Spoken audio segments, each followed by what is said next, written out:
Well, I'm joined now by Gina Miller, the pro-EU campaigner who defeated the government over Brexit in the Supreme Court earlier this year. She's launched a campaign today to encourage tactical voting against pro-Brexit MPs and in favour of a real final vote on Brexit.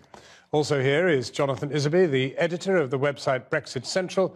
We asked for a Conservative MP to join our debate, but were told no one would be made available to come on the programme. Gina Miller, first of all, do you want to stand yourself? No, there are a lot of rumours going around, but I'm absolutely not standing. OK, so we've clarified that. But what is your real ambition? To get a second referendum or to get people voting for MPs you think might vote to...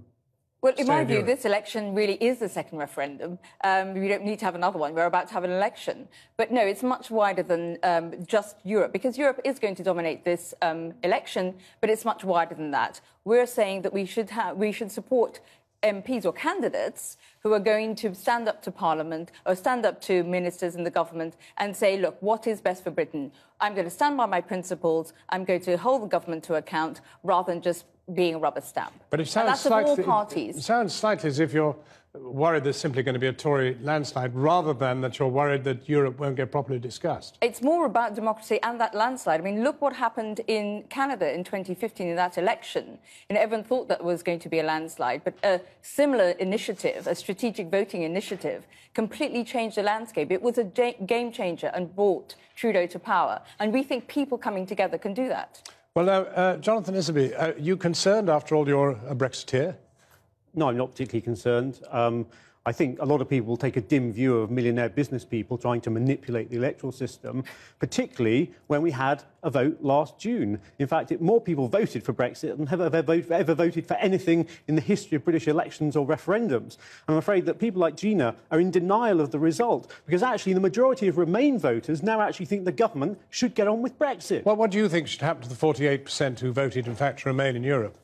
Well, they will be able to choose who they vote for of their own accord, presented with candidates come the election. But we do have democracy in this country, and when you have a referendum, there does have to be an acceptance of the result. Today, I've been at a conference organised by Prosperity UK, bringing together Leavers and Remainers, trying to make a success of Brexit. And I think people would be far better to focus their energy on trying to make a success of Brexit rather than trying to obstruct the result.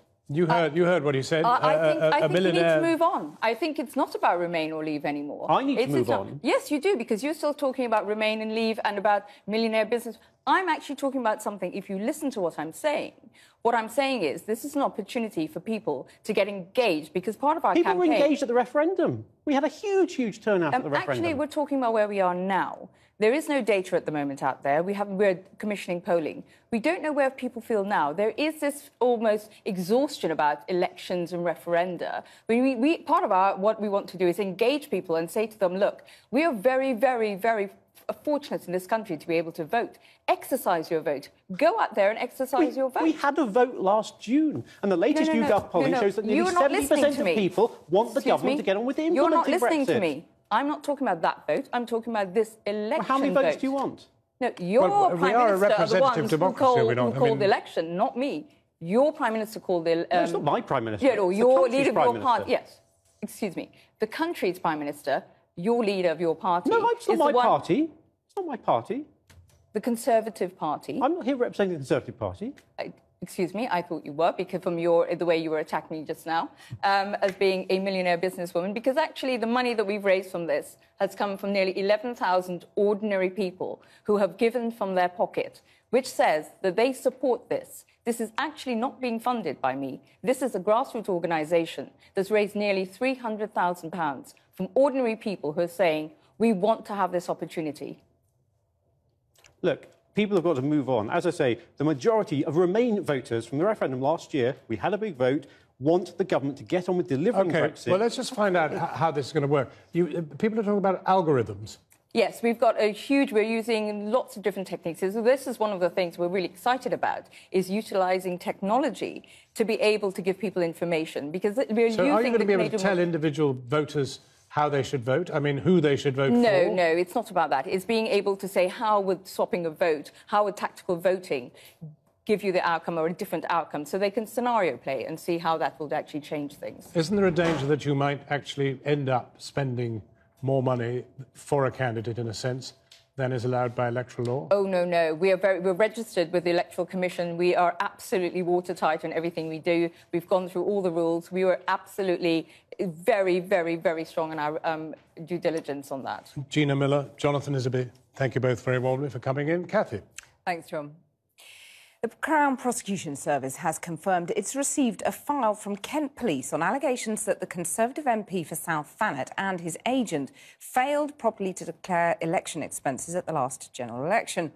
Kent Police have been investigating claims that thousands of pounds spent by the Conservatives promoting their candidate, Craig McKinley, was not properly declared on his spending return.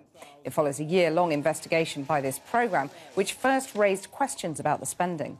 The CPS has now received files from 15 separate police forces relating to the election expenses scandal, covering more than 30 Conservative MPs and agents. The CPS say they aren't expecting any more files and are deciding whether charges will be brought.